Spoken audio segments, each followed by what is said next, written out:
اعوذ باللہ من الشیطان الرجیم بسم اللہ الرحمن الرحیم السلام علیکم ورحمۃ اللہ وبرکاتہ۔ جیسا کہ سب جانتے ہیں 16 دسمبر بلیک ڈے 150 دہشت گردوں نے آرمی پبلک اسکول پر حملہ کیا جس میں زیادہ بے گناہ افراد کی جانیں ضائع ہوئیں، جن میں زیادہ تر بچے تھے۔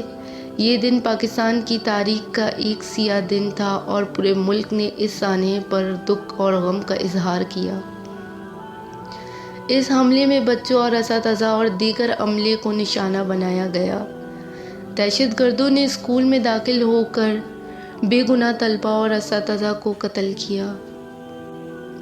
16 دسمبر 2014 کو پاکستان کے شہر پشاور میں ایک دل ہلا دینے والا واقعہ پیش آیا تھا۔ اس سانحے نے پورے پاکستان کو ہلا کر رکھ دیا۔ 16